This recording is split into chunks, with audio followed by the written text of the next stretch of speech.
Hello guys, welcome है आप लोगों का voice of trading and investing के 33rd एपिसोड में। ठीक है, तो एक स्टॉक का एनालिसिस अगेन फिर से। ठीक है, एनएचपीसी स्टॉक का नाम है, आप देख रहे हो स्क्रीन पे। ठीक है, तो फंडामेंटली प्लस टेक्निकली इसको देखेंगे कि कहाँ कैसे कब लेना है, क्या कर सकते हैं।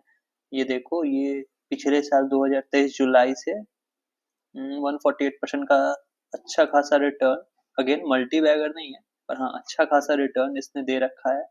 ठीक है, तो इसका एनालिसिस शुरू करने से पहले एक बार इन्वेस्टमेंट क्राइटेरिया फिर से डिस्कस करेंगे। ये मैं बार बार इसलिए, अगर आप पहले से मेरी वीडियोस देख रहे हो, व्यूज कम है तो मैं मानता हूँ कि लोग नहीं देख रहे हैं, पर हाँ जो भी नया आ रहा है देख रहा है, उसके सामने मैं एक ये स्ट्रक्चर रखता हूँ इन्वेस्टमेंट क्राइटेरिया का। ये सिर्फ इसी स्टॉक में नहीं, किसी भी स्टॉक में आप अप्लाई करो। आप देखो, स्टॉक अगर इस क्राइटेरिया पे आप उठा रहे हो ना, तो आपको डेफिनेटली 5 साल बाद वो वेल्थ क्रिएशन पिक आपको लगेगा कि हाँ वेल्थ क्रिएट हुई है मेरी, किसी ने मेरे को बताया था, मैंने फॉलो किया तो मेरे को पैसे बने। ठीक है, मैं भी यही फॉलो करता हूँ। ठीक है, और मैं इस क्राइटेरिया पे मैंने जितने भी स्टॉक्स उठाए ना, सारे के सारे अभी 40 50 60% के रिटर्न पे हैं, और सारे मैंने साल भर के पहले लिए हैं। ठीक है, तो साल भर में 40 50 60% का रिटर्न अगर मेरे को मिल रहा है तो वो बैड नहीं है। ठीक है, आप ये नहीं सोच सकते कि लेते ही 150 200 500% का रिटर्न मिल जाए, ऐसा बहुत कम स्टॉक्स करते हैं। ठीक है, बेसिकली डिक्सन ने किया है, बीएसई ने किया है अभी हाल फिलहाल में, ओएफएसएस ने भी किया है, पर सारा स्टॉक वैसे नहीं चलता है। ठीक है, और लेने वाले जो जिन्होंने भी डिक्सन खरीदा, ओएफएसएस खरीदा, फिर से बीएसई खरीदा, उनको ये नहीं पता था कि ये साल भर में 150 200% चल जाएगा। ठीक है, फंडामेंटल स्ट्रॉन्ग देख के उन्होंने खरीदा था। ठीक है, मंथली अच्छे लेवल्स पे था तो खरीदा था। ठीक है, तो वैसे ही हम लोग करेंगे, क्या पता आपका स्टॉक भी दे दे, हो सकता है नॉर्मल रिटर्न नहीं मिले। ठीक है, तो फ्यूचर क्या है किसी को नहीं पता, पर हाँ अभी प्रेजेंट को देखते हुए हम लोग उसको करेंगे। ठीक है, इन्वेस्टमेंट। तो पहला है फंडामेंटली स्ट्रॉन्ग स्टॉक। ठीक है, जो भी स्टॉक लेंगे वो फंडामेंटली स्ट्रॉन्ग होना चाहिए। दूसरा है गुड करेक्शन फ्रॉम टॉप, मतलब क्या, स्टॉक अपने हाई से अच्छा खासा करेक्शन शो किया रहना चाहिए। ठीक है, तीसरा है मंथली सपोर्ट एंड रेजिस्टेंस, मतलब क्या, हम लोग जिस भी स्टॉक को ले रहे हैं, चूंकि हम लोग करेक्शन फ्रॉम टॉप देख रहे हैं तो रेजिस्टेंस की तो बात खत्म, हम लोग मंथली सपोर्ट पे स्टॉक को खरीदेंगे। चौथा है एफआईआई म्यूचुअल फंड बाइंग। ठीक है, पांचवा है अगर आप लार्ज कैप स्टॉक ले रहे हो तो 25% जब वो डाउन रहेगा तब हम उसमें पहला इन्वेस्टमेंट डालेंगे। मतलब क्या, कि अगर आपका कॉर्पस इन द सेंस कि इन्वेस्टमेंट अमाउंट 1 लाख का है, मतलब आपने डिसाइड किया कि मैं एनएचपीसी स्टॉक में 1 लाख इन्वेस्ट करना चाहता हूँ, तो क्या करूंगा मैं, अगर एनएचपीसी स्टॉक लार्ज कैप में है तो जब वो अपने हाई से, अगेन जब वो अपने हाई से 25% डाउन रहेगा, तब मैं उसमें पहला इन्वेस्टमेंट करूंगा, पहला लॉट डालूंगा। ठीक है, अब उसके बाद अब आगे देखो, डिपेंड्स ऑन, उसी पॉइंट में depends on history of stock chart, plus हम सिर्फ 25% डाउन पे नहीं लेंगे, हम ये भी देखेंगे कि नॉर्मली जब मार्केट नॉर्मल करेक्शन शो करता है तो स्टॉक कितना परसेंट का करेक्शन देता है। ठीक है, जैसे अभी मार्केट क्रैश नहीं कर रहा था, 10% 12% का नॉर्मल करेक्शन आ रही थी मार्केट में। ठीक है, जो लोग को समझ नहीं है, जो लोग के पास नॉलेज नहीं है, जिनके पास, उन्हें लगता है कि निफ्टी क्रैश कर गई है, निफ्टी क्रैश नहीं की है। ठीक है, हर जगह यूट्यूब पे आप लोग को दिखता होगा थंबनेल में, निफ्टी क्रैश 22,000, ये वो निफ्टी 20,000 भी आ जाएगा ना तो वो क्रैश नहीं है, वो करेक्शन है मेरे भाई। ठीक है, अगेन फिर से बोलता हूँ, निफ्टी अगर 22 से, अभी 22,800 था, वो अगर 20,000 भी आ जाता है तो भी वो करेक्शन ही है। क्रैश कब होगा, जब वो 25% से नीचे जाना शुरू करेगा। ठीक है, निफ्टी को हम लोग क्रैश तब मानेंगे जब वो 26,000 से 25% नीचे खसक के चला जाए। ठीक है, मतलब 20,000 से, हाँ 20,000 से नीचे चला जाए, 25% का करेक्शन आ जाए, तब हम उसको क्रैश मानेंगे। ठीक है, तो ये एक नॉर्मल करेक्शन था। तो हम ये देखेंगे कि ये जो हमारा स्टॉक है, ये नॉर्मल करेक्शन में कितना करेक्ट होता है। अगर वो नॉर्मली 35% करेक्शन होता है उसमें, तो हम लोग उसको 25 पे नहीं लेंगे।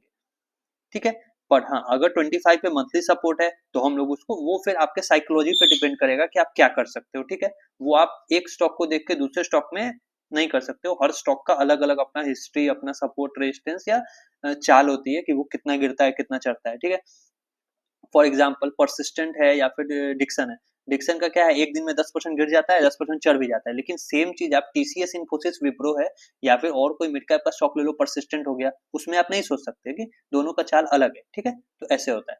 छठा है for mid cap it starts with 35 to 40%। मतलब क्या, अगर आप कोई मिड कैप का स्टॉक ले रहे हो, फॉर एग्जाम्पल फिर से बोलूंगा, कॉनकॉर हो गया, उसके बाद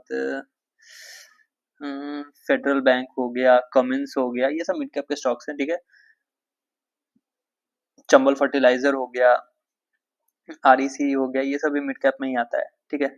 तो ये सब ले रहे हो, तो मेरा पहला लेवल ऑफ इन्वेस्टमेंट मतलब क्या, पहला लेवल मतलब क्या, अगर मेरे पास 1 लाख का कॉर्पस है किसी स्टॉक के लिए, तो अगर वो मिड कैप का स्टॉक है तो मैं पहला पैसा उसमें तभी डालूंगा जब वो अपने हाई से 35 to 40% करेक्ट रहेगा, ठीक है। क्यों? क्योंकि मिड कैप के स्टॉक 50% तक गिरते हैं, ठीक है। नॉर्मल मार्केट में 50% तक गिरते हैं, ठीक है। तो मैं 35 to 40% पे एक लॉट लूंगा और बचे हुए को मैं रखूंगा, ठीक है। कि अगर स्टॉक नीचे और करेक्शन में आता है तो मैं उसको एवरेज कर सकूं, ठीक है। एवरेज करते टाइम भी, अगेन फिर से, एवरेज करने समय भी आपको स्टॉक का फंडामेंटल देखना है, ठीक है। अगर फंडामेंटल अच्छा है, ग्रोथ है स्टॉक में, ठीक है, तो आप एवरेज करोगे, ठीक है।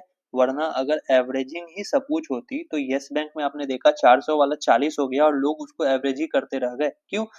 फंडामेंटल कुछ नहीं था, प्रॉफिट कुछ नहीं था, ग्रोथ कुछ नहीं था। तो वैसे स्टॉक को एवरेज करके कोई फायदा नहीं है, ठीक है। हम लोग एवरेज उसको करेंगे जो फंडामेंटली स्ट्रांग है, जिन पे अभी ग्रोथ है। जैसे कि अगर आपने हिंदुस्तान एरोनॉटिक्स ले रखा हो ऊपर से, तो अभी वो नीचे आ रहा था, तो अभी उसमें एवरेज करने का समय था, क्यों? क्योंकि उसके पास ग्रोथ स्कोप बचा हुआ है, ठीक है। बीईएल, बीएचईएल, ये सब अभी एवरेज करने वाला स्टॉक्स है। टाटा पावर है, वो एवरेज करने वाला है। आप मान लो हीरो मोटो है, आपने 6,000 5,000 पे हीरो मोटो ले लिया, अभी वो 4,000 कुछ आया था, 4,000 का लो लगा है। तो क्या है, स्टॉक के पास ग्रोथ है प्लस स्टॉक फंडामेंटली स्ट्रांग है, ठीक है। तो वो एक अच्छा कंटेंडर बन जाता है एवरेजिंग का। मतलब अगर आपने ऊपर ले रखा है तो नीचे उसको एवरेज डाउन कर सकते हो, ठीक है। तो ये हो सकता है, ठीक है। अब अगेन, अगर आप अभी तक ये वीडियो देख रहे हो और आपको कंटेंट पसंद आ रहा है ना, ठीक है, और लग रहा है कि मैं आपकी लाइफ में कुछ वैल्यू ऐड कर सकता हूँ, कर रहा हूँ, तो वीडियो को लाइक करके चैनल को सब्सक्राइब कर लो, ताकि ऐसे वीडियोज आपको मिलते रहे, ठीक है। अब अगर मैं स्मॉल कैप की बात करूं, तो मेरा पहला इन्वेस्टमेंट 50% डाउन पे होगा। क्यों? स्मॉल कैप का कोई भी शेयर आप देखोगे, फॉर एग्जांपल अल्काइल अमाइन मैं खोलता हूं, मैं आपको लाइव एग्जांपल्स के साथ शो करूंगा। अल्काइल अमाइंस आप देखोगे, ये देखो, तो स्टॉक अपने टॉप से अभी 65% के करेक्शन पे, किसी भी समय ये 5% नीचे आके 70% का करेक्शन दे देगा, ठीक है। उसके बाद आप दूसरा स्टॉक एक देखो, इसी के सेक्टर का, बालाजी अमाइंस है, ठीक है। ये देखो, इसमें मंथली ब्रेकडाउन आ गया है, मैं सारे को ट्रैक करते रहता हूँ आपके लिए, ठीक है। जब भी कुछ ऐसा मिलेगा तो मैं आपको शेयर करूंगा आपके साथ। अब देखो, ये 69% का करेक्शन शो किया है। मतलब क्या, अगर स्टॉक स्मॉल कैप का है तो वो 70% तक करेक्ट हो जाता है, ठीक है। तो मेरा काम क्या है कि मैं 50% डाउन पे पहला इन्वेस्टमेंट करूंगा, और जो इन्वेस्टमेंट का रूल है कि आपके दाम से 15 से 20% नीचे स्टॉक आ जाए और अगर वो फंडामेंटली अच्छा स्टॉक है तो उसको आपको एवरेज करना चाहिए, ठीक है। तो फिर मैं उसको एवरेज करूंगा, ये नहीं कि बालाजी अमाइंस को एवरेज कर रहा हूँ, उसका रिजल्ट्स बहुत खराब आ रहे हैं, ठीक है। फॉर एग्जाम्पल मैंने शो किया, स्मॉल कैप का बात हो रहा था, तो ठीक है। तो ये व्यू होना चाहिए, ठीक है। तो ये है मेरा इन्वेस्टमेंट क्राइटेरिया। आप एक स्क्रीनशॉट लेके इसको रख लो, ताकि बार बार आपको मेरा वीडियो जाके खोल के इसको देखना ना पड़े, इसको देखने के लिए, ठीक है। तो आप रख लो इसको। अब आज का जो शेयर है वो है एनएचपीसी, मिड कैप का स्टॉक है। कैसे है मिड कैप का स्टॉक? मार्केट कैप है इसका 79,284 करोड़ का, ठीक है। 79,284 का, गवर्नमेंट कंपनी है, अगेन गवर्नमेंट कंपनी है और मिनी रत्न कैटेगरी में आती है, ठीक है। मिनी रत्न जैसे एचएएल है, वो सब क्या उसको बोलते हैं, एक बार मैं आपको दिखाता हूँ। एचएएल एरोनॉटिक्स, इसमें कहीं लिखा हुआ है क्या? नहीं, इस पे नहीं लिखा हुआ है, पर हाँ ये भी कोई रत्न है, ऐसा कुछ भी है यार, ठीक है। तो ये एक मिनी रत्न कंपनी है। हाँ, वो नवरत्न है और ये मिनी रत्न है, याद आ गया, ठीक है। HAL है या फिर और भी बहुत सारे जो बड़े बड़े कोल इंडिया सब है, ये सब नवरत्न कंपनी इनको कहता है ये लोग, और ये है मिनी रत्न कंपनी, ठीक है। तो सिर्फ इसको देख के इन्वेस्टमेंट नहीं कर लेना है कि मिनी रत्न है कि नवरत्न, हम लोग को वैल्यूएशन देखना पड़ता है, ठीक है। वरना 800 पे जब SBI था, अगेन आपको देखोगे किसी के भी बोलने पे, चाहे मंत्री हो बेंचो, वो प्राइम मिनिस्टर ही क्यों ना हो, किसी के बोलने पे ना इन्वेस्टमेंट मत करो, ठीक है। ये देखो वो कहाँ था, आपको भी मैं शो करूंगा जस्ट, ये है जून 2024, ठीक है, जिस दिन रिजल्ट्स आए थे, ठीक है। आप रिजल्ट्स में हमारे माननीय प्रधानमंत्री जी ने बोला था जाके PSU खरीद लो, कोई भी PSU खरीदो पैसे बनेंगे, ठीक है। आप जून का डेटा देखो, 3 जून को स्टॉक का हाई लगा 912 का, और उसके बाद से ये करेक्ट हो रहा है। तो मोदी जी के आने के बाद भी ऐसा नहीं है कि PSU ने रिटर्न दे दिया है, ठीक है। क्यों? स्टॉक चल चुका था, FIDI को कोई मतलब नहीं है मोदी जी आ रहे हैं या कौन आ रहा है, वही मोदी जी नहीं आते तो ये बहुत अच्छा करेक्शन शो करता, पर चूंकि वो आए, उसकी रैली नहीं होगी, अब प्रॉफिट बुकिंग होगी, ठीक है। तो ऐसे होता है, किसी के बोलने पे मत कर दो, अच्छे लेवल पे करेक्शन पे खरीदना होता है, ठीक है। उनके बोलने से कुछ नहीं होता है, ठीक है। पैसे डुबा दिए सालों ने सबके, अगेन मंत्री हैं, ठीक है, कोई बात नहीं है, पर हाँ ऐसे नहीं बोलना चाहिए कि जाओ कुछ भी उठा लो, क्योंकि उनके बोलने के बाद से सारे PSU डाउन है, उनके बोलने की वजह से नहीं हुए, पर इतने टॉप पे आप इतने बड़े पद पे बैठे हो, पोजीशन पे, और तब अगर आप ऐसी बातें करते हो जबकि आपको खुद इसका नॉलेज नहीं है, उन लोग को घंटा नहीं कोई नॉलेज होगा इस सबका, कहाँ लेना है नहीं लेना है, उनके लिए वो होता है ना, वो लोग को एडवाइजर बैठा रहता है उनका, ठीक है। इन लोग के पास, अमित शाह साहब के पास, सर ये खरीदो, ठीक है खरीद लो, हो गया। तो उनके पीछे नहीं पड़ना है, ठीक है। अब हम लोगों का था NHPC, तो पहले इसका फंडामेंटल देखते हैं, आ जाओ। मिड कैप की कंपनी है, ठीक है, 78-80 दाम चल रहा है, 118 का हाई है, स्टॉक पी 26 है, बुक वैल्यू 40, ठीक है। डिविडेंड यील्ड 2.41, जो कि गवर्नमेंट कंपनी में नॉर्मल है, कम ही है सलाई, ज्यादा मिलता है और बाकी कंपनी में। ROC 7 का है, बहुत कम है, ROE 9 का है, बहुत कम है। चूंकि इसका एनालिसिस इसलिए करना पड़ रहा है क्योंकि ये स्टॉक बहुत लोगों के पास है, अगेन ये स्टॉक बहुत सारे लोगों के पास है, ठीक है, बहुत सारे लोगों के पास है जो ऊपर में खरीद के फंसे हुए हैं इसमें, ठीक है। मैंने देखा है टीवी में इधर उधर बहुत क्यूरी आ रहा है इसका, ठीक है। तो अब वैल्यूएशन चेक करोगे तो इसका मीडियन पी है 9.8, ठीक है, मीडियन पी है 9.8, अभी का इसका पी चल रहा है 26 का, मतलब कंपनी 3 टाइम्स महंगी है अभी भी, एक्सपेंसिव, ठीक है। वैल्यूएशन वाइज कंपनी 3x पे ट्रेड कर रही है, ठीक है। वैल्यूएशन वाइज कंपनी 3x पे ट्रेड कर रही है। आप उसी पे NTPC का वैल्यूएशन देखो, अभी इसका पीई है 14 का और मीडियन पी है 9 का। हाँ, तो मेरे को अगर लेना हो तो मैं NTPC खरीद लूं, लार्ज कैप की कंपनी है यार, ठीक है। वैल्यूएशन वाइज मैं ये नहीं कह रहा कि जाके खरीद लो, पर हाँ अभी NHPC से सस्ती NTPC मिल रही है। आप पावर ग्रिड का एग्जांपल देखो, स्टॉक पी 17 है, स्टॉक का मीडियन पी है 10, ठीक है। तो हर मुकाबले में NHPC अपने राइवल से और अपने पी में महंगा चल रहा है, मतलब इसके जो कॉम्पिटिटर्स हैं वो अभी इससे सस्ते मिल रहे हैं, ठीक है। जहाँ पे पावर ग्रिड आ जाता है लार्ज कैप में, NTPC आता है जो कि सारे सरकारी कंपनी है, ठीक है, और अच्छे वैल्यूएशन पे है। हालांकि इनमें भी वैल्यूएशन और करेक्शन होना चाहिए तब लेने वाला रहेगा, पर हाँ NHPC की बात है तो वो अभी इन दोनों से महंगा चल रहा है, ठीक है। 9 का मीडियन पी है, 9.8 का और 26 का। मैं ये नहीं कहता कि एकदम 9 पे आ जाए, पर हाँ अभी महंगा है थोड़ा सा, और करेक्शन सपोर्ट पे मिल जाए तो अच्छी बात होती है। अब यहाँ पे क्या होगा, अभी एक और सिनेरियो देखो, अभी 26 का पी चल रहा है, क्यों? क्योंकि रिजल्ट्स हो सकता है, देखो रिजल्ट्स ठीक है, 1609 करोड़ का 1799 करोड़ है, ऐसे ही अगर रिजल्ट्स आते रहे तो स्टॉक मुड़ जाएगा, ठीक है, स्टॉक मुड़ जाएगा, और ये फिर ये जो वैल्यूएशन है ये और महंगे हो जाएंगे। तो अब ये प्योरली डिस्क्रीटली आप पे है कि आप महंगे वैल्यूएशन पे खरीदते हो, क्योंकि हम लोगों को रिजल्ट्स नहीं पता कि आगे क्या होने वाला है। हो सकता है कंपनी अचानक से 2700 करोड़ का प्रॉफिट कर दे, चला यही स्टॉक जो अभी 80 का 160 हो जाएगा। तो हमें हमें बस सस्ते वैल्यूएशन पे नीचे लेवल्स पे इसको खरीदना है, ठीक है।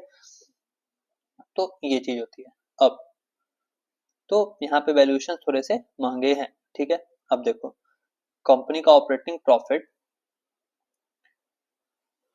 1609, 1799, मतलब 2 क्वार्टर से बहुत ज्यादा बढ़ रहा है। ठीक है, पहले 721, 885 था, पर पहले भी देखो 1700, 1500 आ रहे थे। मतलब क्या होता है, कंपनी आप इसमें झटके के लिए हमेशा तैयार रखो। मतलब क्या, झटका इन द सेंस कि आप देखो 2 क्वार्टर कंपनी निगेटिव जाती है, फिर एक बार अचानक से कंपनी 1500 करोड़ का प्रॉफिट करती है, मतलब क्या 3x हो जाता है, फिर बढ़ता है, फिर देखो 2100 का 1200 हो जाता है, 1200 का 888 हो जाता है, फिर 8888 का 1505 हो जाता है, 15 का 1700 हुआ, फिर 17 का 700 हुआ। मतलब क्या, कंपनी के ऑपरेटिंग प्रॉफिट में 1000 करोड़ का अप एंड डाउन चलते रहता है हर क्वार्टर में।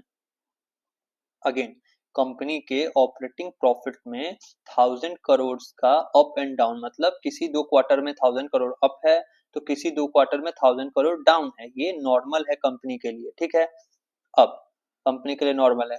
अब इसमें क्या है, अगर आपने जब रिजल्ट्स आया 721 करोड़ का या 885 का और स्टॉक नीचे मिला आपको, तो आपने ले लिया और अगले क्वार्टर में 1609 करोड़ और 1799 करोड़ का प्रॉफिट आ गया, तो आपको प्रॉफिट हो जाएगा, बूम, बिंदास, कोई दिक्कत नहीं। पर अगर गलती से आपने 1609 करोड़ के ऑपरेटिंग प्रॉफिट पे या 1799 करोड़ के ऑपरेटिंग प्रॉफिट पे इसको इन्वेस्टमेंट के लिए खरीद लिया, तो आप खरीदोगे इसको यहाँ पे।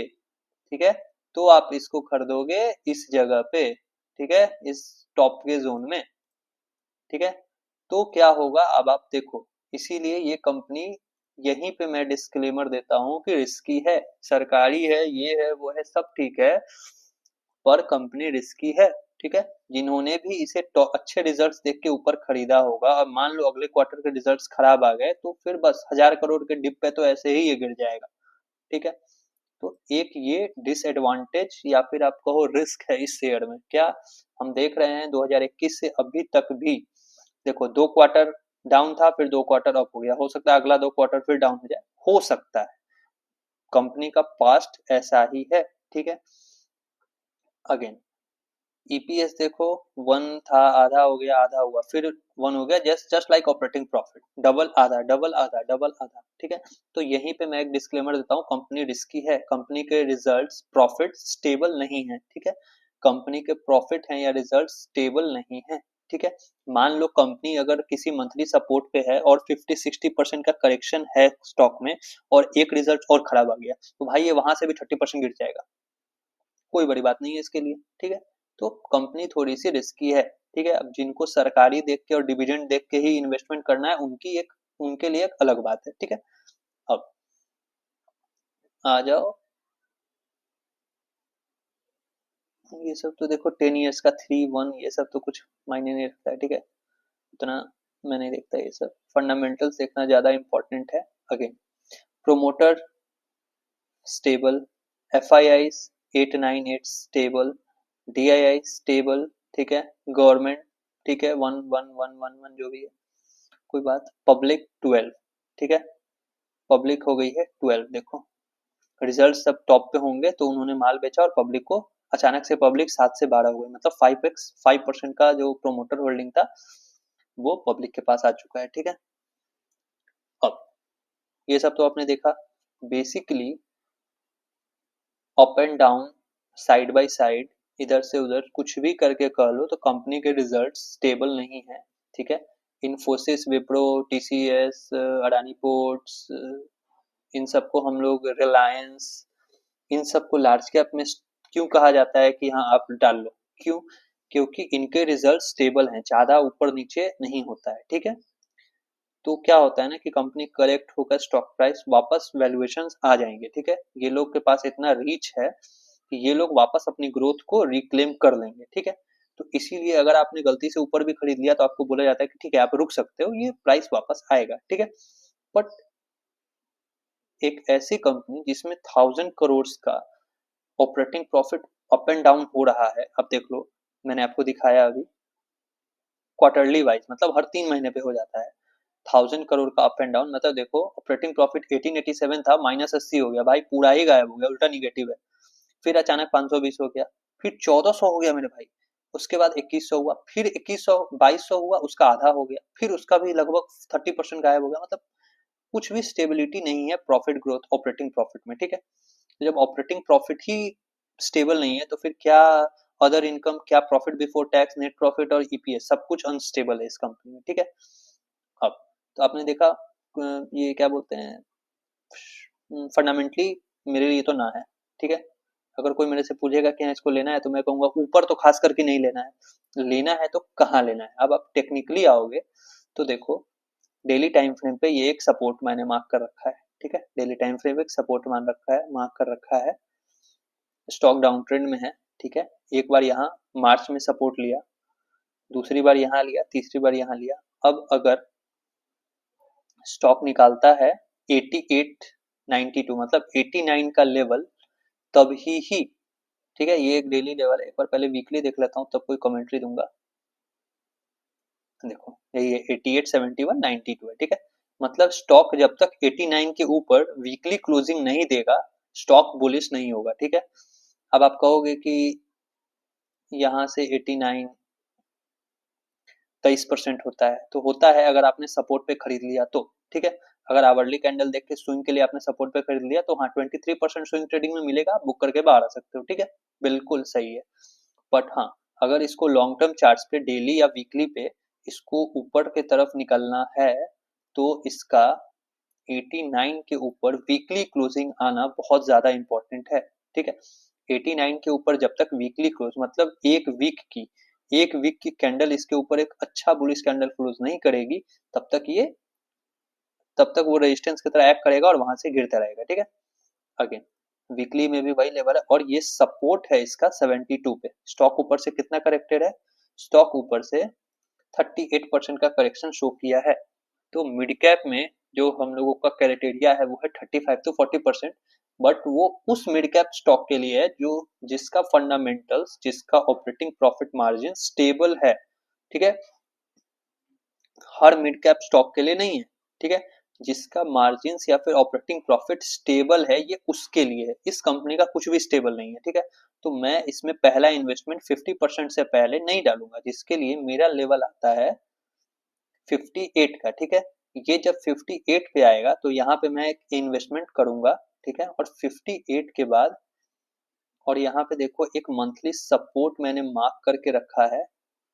ये देखो राउंडिंग बॉटम का ब्रेकआउट आया हुआ है यहाँ पे, ठीक है। सब 45 पे ओपन हुआ था स्टॉक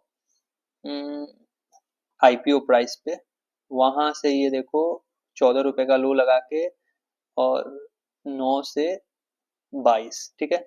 इतने सालों में इसने राउंडिंग बॉटम का फॉर्मेशन किया और ब्रेकआउट आया। और जब मंथली चार्ट पे ब्रेकआउट आता है, अगेन मैं क्यों देखता हूँ मंथली सपोर्ट, क्योंकि वहां से अगर आप फंडामेंटली अच्छा स्टॉक ले रहे हो तो मंथली सपोर्ट पे करेक्शन पे, ठीक है। ये नहीं कि 10% नीचे मंथली सपोर्ट बन रहा है तो मैं इसको खरीद लूं, नहीं।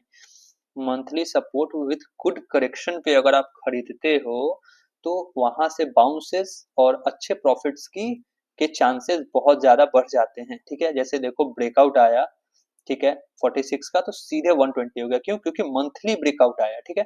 और मंथली ब्रेकआउट्स बहुत स्ट्रांग होते हैं, ठीक है। वैसे ही मंथली सपोर्ट भी बहुत ज्यादा स्ट्रांग होता है, ठीक है। आप मंथली में देखो स्टॉक गिरे जा रहा है और कहीं भी एक ग्रीन कैंडल, ये सपोर्ट है, यहाँ पे ग्रीन कैंडल नहीं बन रही है, ठीक है। जैसे ये देखो मंथली सपोर्ट ये जो मार्च में आया था तो ग्रीन कैंडल बना के ऊपर गया, पर यहाँ पे देखो सारे की क्लोजिंग रेड में हो रही है, ठीक है। कहीं भी इसको बायर्स ऊपर बंद नहीं करवा पा रहे हैं, तो जिसका ज्यादा चांसेस है कि ये डेली वीकली में आप स्विंग विंग करो, पर हाँ monthly at the end monthly candle में ये रेड बंद हो रहा है। पिछले एक कैंडल ग्रीन के बाद 1 2 3 4 5 6 7 7 महीने से ये रेड में बंद हो रहा है, ठीक है। अब अगर मेरे को इन्वेस्टमेंट करना है तो मैं मानता हूं कि ये लेवल टूट जाए, ठीक है। तो मैं पहला इन्वेस्टमेंट करूंगा 58 पे, ठीक है, जहां पे ये 50% करेक्टेड रहेगा। क्यों, क्योंकि इसका ऑपरेटिंग प्रॉफिट स्टेबल नहीं है और फिर भी मैं ये बिल्कुल, जैसे मैं अडानी पोर्ट्स का भी मैंने एनालिसिस पिछले वीडियो में डाला, तो मैं बिंदास कह सकता हूँ कि हाँ मंथली सपोर्ट पे उसको खरीदो भाई, ठीक है, बिंदास, कोई दिक्कत नहीं है, ठीक है। टीसीएस के लिए कह सकता हूँ Infosys, Wipro, Concor, hero MotoCorp, angel one, मैंने बहुत सारे ऐसे शेयरों के एनालिसिस शेयर किए हैं पीछे, आप जाके वीडियोस देखो और आज वो स्टॉक कहाँ है वो भी एक बार जाके चेक करो, ठीक है। आपको मिलेगा। आईआरसीटीसी भी मैंने डाल रखा है, ठीक है, इसी क्राइटेरिया पे मैंने सेट करके रखा है। तो मतलब लगभग हर स्टॉक में बढ़िया रिटर्न दिया है लेने के बाद से। 10 से 15 दिन में, पर हाँ हॉराइजन 5 साल का है, ठीक है। तो बुक नहीं करना है, उसको रखना है उन लोगों को, ठीक है। तो उसी क्राइटेरिया के अकॉर्डिंग जिसपे मैंने उन सब सारे स्टॉक्स को सिलेक्ट किया, ये स्टॉक कहीं से भी सेट नहीं होता है। पर हाँ अगर आपको सिर्फ ये देख के लेना है कि हाँ पेनी स्टॉक है, 58 है, आधा हो गया है, ये है वो है, तो आप पहला इन्वेस्टमेंट भाई मेरे मानो 58 पे आता है तो करना, ठीक है। पहला इन्वेस्टमेंट 58 पे करना। अब कुछ ऐसे भी लोग होंगे जो कहेंगे अरे तुम्हारे कहने पे मैंने 72 पे नहीं लिया, देखो 72 वाला 120 हो गया, तो भाई फिर तुम मेरी बात मत सुनो, तुम अपने आप लोग अपनी करो। क्यों? क्योंकि मार्केट में क्या होता है कि जब तक ये अगर सपोर्ट लेके ऊपर चला गया तब तक तो ठीक है, लेकिन अगर टूट जाता है ना तो भाई पैंटे खुल जाती हैं लोगों की, ठीक है। 72 वाला 45 आ जाएगा, आप ऑलरेडी 120 वाले को 72 पे ले रहे हो और वो अगर 45 आ जाए तो सोच लो, ठीक है। तो सपोर्ट होल्ड कब होता है, अगेन फिर मैं बताता हूँ। मार्केट ऊपर से नीचे आता है और सपोर्ट होल्ड क्यों होता है, प्राइस एक्शन कौन बनाता है, F I I D I I. F I I और डी आई आई क्या देखते हैं, कंपनी का प्रॉफिट। तो कंपनी बहुत ज्यादा वोलेटाइल है, ठीक है। तो एज अ सेंस किसी भी रिटेलर के लिए इस कंपनी को ऊपर लेना नुकसानदायक हो सकता है, या फिर हो सकता है उसको 10 साल इंतजार करना पड़ जाए और उसका दाम ही ना आए, ठीक है। यहाँ पे देखो वही हुआ, जिसने इसे खराब फंडामेंटल्स पे आईपीओ में लिया, देखो उसको इतने साल 10 8 9 साल तो उसके दाम ही नहीं आए भाई मेरे, ठीक है। तो अगेन, तो यहाँ पे मैं अपना व्यू शेयर करता हूँ, अगर मेरे को लेना पड़े, आपको जो सही लगे आप कर सकते हो, तो मैं पहला इन्वेस्टमेंट यहाँ पे, क्योंकि इसके फंडामेंटल्स स्टेबल नहीं है, बार बार मैं ये रिपीट कर रहा हूँ, तो मैं इसको पहला इन्वेस्टमेंट 58 59 के आसपास लूंगा, ठीक है। 58 59 के आसपास, अरे क्या रहा है, अरे भाई बंद हो जा, क्या है ये? अच्छा, हाँ। पहला इन्वेस्टमेंट मैं 58 के प्राइस के अराउंड इसको खरीदूंगा, क्यों? ताकि जब मेरे दाम से 58 से ये 20, देखो वहां से भी मंथली सपोर्ट 30% डाउन है, अगेन मंथली सपोर्ट वहां से 30% डाउन है, और स्टॉक ने मंथली रिटेस्ट नहीं दिया है, ब्रेकआउट आया और निकलता चला गया, ठीक है। तो अगर रिजल्ट्स खराब आते हैं इसके, तो ये मंथली रिटेस्ट करने 45 पे आ सकता है, ठीक है। अगर 45 वाला 120 हो सकता है, तो 120 वाला भी 45 हो सकता है, ठीक है। 400 वाला यस बैंक 20 रुपए हुआ ना, वैसे ही ये जीरो नहीं होगा, ठीक है। पर हाँ 45 आ सकता है। तो यहाँ पे क्या है कि मेरे को अगर, मेरी साइकोलॉजी क्या कहती है कि अगर ये 58 पे आएगा तो लूंगा, वरना मैं नहीं लूंगा, बाहर में जाओ, दूसरे स्टॉक में देखूंगा जो कि इससे अच्छे अच्छे स्टॉक्स हैं। कौन कौन नीचे मिल रहा है भाई, लो ना, स्टेबल प्रॉफिट है उसमें, वो भी तो सरकारी कंपनी है। आईआरसीटीसी नीचे मिल रहा था, एक तरह से वो मोनोपोली ही है, वो लो 40% डाउन मिल रहा था, स्टेबल प्रॉफिट है, ऑपरेटिंग प्रॉफिट है उसके, तो है। तो मैं इसको बोलूंगा भैया हाथ जोड़ता हूँ तेरे को, तू निकल, ऊपर ही जाना है तो ऊपर जा। हाँ फिर मैं इसमें स्विंग ट्रेड करूंगा, अगेन मैं इसको इन्वेस्टमेंट के लिए नहीं देखूंगा, पर हाँ अगर इसमें स्विंग ट्रेड एक्टिव होता है 89 के ऊपर, तो 89 के ऊपर मैं शॉर्ट टर्म के लिए इसको स्विंग में खरीद सकता हूँ वीकली चार्ट पे, और ऊपर में जो टारगेट्स होंगे वो आप बुक करते चलना, स्विंग ट्रेड बिल्कुल करो। देखो इन्वेस्टमेंट फंडामेंटली स्ट्रॉन्ग स्टॉक में होना चाहिए, पर अगर आप ट्रेडिंग करते हो ना, day trading, intraday, swing, positional, 6 महीना का व्यू है, तो आप बिंदास होकर किसी भी स्टॉक में खरीदो। आप पीवी फिनटेक, मैंने तो नीचे में पीवी फिनटेक खरीदा था जब वो आईपीओ का प्राइस का ब्रेकआउट आया था, मैं आपको दिखाता हूँ पीवी फिनटेक, ये देखना, ये देखो जब ये ब्रेकआउट आया था ना, ये मंथली, ठीक है, यहाँ पे तो मैंने इसको खरीदा था, और कुछ वही 30 40% पे मैंने इसको बुक कर लिया है, ठीक है। उसके बाद भी ये बहुत चला है, ठीक है। हाँ 49% मेरे दाम से 10 15% ऊपर गया था, मैंने इसे 25 से 30% के आसपास शायद मेरे को याद है मैंने बुक किया था, ठीक है, अगस्त में, हाँ ठीक है वही होगा। क्यों? क्योंकि देखो ये आईपीओ का प्राइस था, जब जब आईपीओ का प्राइस कटेगा तो स्टॉक में अच्छी खासी रैली आती है, ठीक है, वही हुआ, 30% का रिटर्न महीने भर में मिल गया था, तो ये होता है। यहाँ पे भी देखो वही हुआ, जिस दिन आईपीओ का प्राइस कटा, ठीक है, यहाँ पे देखो जिस दिन आईपीओ का प्राइस कटा स्टॉक 3x हो गया, ठीक है। तो जो स्विंग ट्रेड के लिए यहाँ पे लिए होंगे उनको देखो कितना अच्छा रिटर्न मिला। तो ये स्टॉक स्विंग ट्रेड वाला है फिलहाल, आगे चल के फ्यूचर में इसके फंडामेंटल स्टेबल हो जाते हैं तो फिर हम लोग देख सकते हैं कि हाँ लेना है कि नहीं लेना, वो बात की बात है, पर अभी इसके फंडामेंटल स्टेबल नहीं है, ठीक है। कोई चाहे तो स्विंग ट्रेड आराम से कर सकता है, स्टॉप लॉस कटे बाहर आ जाओ, ठीक है। बट अगर इन्वेस्टमेंट करना है और ये देखे कि ठीक है सरकारी कंपनी है, तब भी 58 पे आए तो एक लॉट लो, और वहां से 30% नीचे आ सकता है, ठीक है, जहां पे मंथली सपोर्ट है, अगर ये रिटेस्टिंग करने आता है तो वहां पे एक लॉट और ले सकते हो, ठीक है। प्लस एक छोटा सा सपोर्ट इस लेवल पे है 57, देखो वही एग्जैक्ट वही लेवल आ गया 58 का, ठीक है। ये वीकली सपोर्ट भी है, ठीक है। तो 58 पे एक लॉट लो, वहां के बाद ये सीधा अगर वो टूटता है तो ये 48 के पास आ सकता है, ठीक है। तो एक बार समराइज कर लेते हैं। कंपनी सरकारी है, मिड कैप है, डिविडेंड यील्ड 2.41% का है, ठीक है। और कंपनी के ऑपरेटिंग प्रॉफिट्स, एक ऑपरेटिंग प्रॉफिट से आपको सब कुछ पता चल, कंपनी कंपनी के ऑपरेटिंग प्रॉफिट स्टेबल नहीं है, ठीक है। कंपनी के ऑपरेटिंग प्रॉफिट स्टेबल नहीं है, ठीक है। तो इसके लिए नीचे के लेवल्स पे मिलेगा तो लेंगे, वरना इसको नहीं लेंगे, मैं दूसरा शेयर को देखूंगा, ठीक है। ये एक आउट ऑफ द लाइन ये है, ठीक है। रिस्की इन्वेस्टर्स ले सकते हो, जो सेफ इन्वेस्टर्स है जिन्हें 10%, 20%, 30% नीचे जाने पे भाई रोना आ जाएगा, तो वो इसमें मत घुसो। कंपनी स्टेबल नहीं है, ठीक है। मैं नहीं कह रहा कि ये 40 पे आ जाएगा, पर अगर आ जाएगा तो क्या करोगे? ना फ्यूचर आपको पता है, ना फ्यूचर मेरे को पता है, रिजल्ट्स ना आपको पता है ना मेरे को पता है। रिजल्ट्स खराब आए, ये करेक्शन दे देगा। अब एक चीज देखो, ये अगर रिजल्ट्स अच्छे आने होते तो ये घूम गया रहता, पर ये स्टॉक यहाँ पे ही नाच रहा है, ठीक है। अब इसका मतलब है मार्केट को या FIDS को लग रहा है कि रिजल्ट्स अच्छे नहीं आएंगे, ठीक है। अगर रिजल्ट्स अच्छे आ गए और उनका एक्सपेक्टेशन तो साफ रिवर्स हो जाएगा। वो लोग सोच रहे होंगे कि प्राइस एक्शन देख के लग रहा है कि रिजल्ट्स अच्छे नहीं आएंगे, पर अगर रिजल्ट्स अच्छा आ गया तो ये 89 को ब्रेक करेगा, तब आप स्विंग ट्रेड लेके कमा लो। और अगर रिजल्ट्स खराब आए तो ये 58 भी आ सकता है, ठीक है। तो ये 58 आ सकता है, तो वहां के लिए तैयार रहो, ठीक है। चलो, वीडियो पसंद आ गया हो तो लाइक कर देना, ठीक है, और चैनल को सब्सक्राइब कर लियो, ठीक है। और हाँ, मैं ऐसे ही इन्वेस्टमेंट के वीडियोस, शेयर के एनालिसिस डालते रहता हूँ, और अपना ओपिनियन भी शेयर करता हूँ कि आपको इन्वेस्टमेंट के लिए ये शेयर देखना चाहिए या नहीं चाहिए, कौन से रिस्की हैं, सेफ हैं, कौन कैसे इन्वेस्टर्स इसको ले सकते हैं। और प्रीवियसली भी मैंने हीरो मोटो, टाटा मोटर्स एंड ऑल बहुत सारे अच्छे अच्छे शेयर्स का एनालिसिस शेयर किया है अपने चैनल पे। आप चाहो तो उनको जाके देख सकते हो कि हाँ क्या कैसे है, हम लोग यहाँ पे कैसे कैसे क्या डिस्कस करते हैं, ठीक है। और वीडियो पसंद आया तो ठीक है, सब्सक्राइब कर देना, ठीक है। ऐसे ही कंटेंट के लिए आपको आता रहेगा। चलो, मिलते हैं अगले वीडियो में।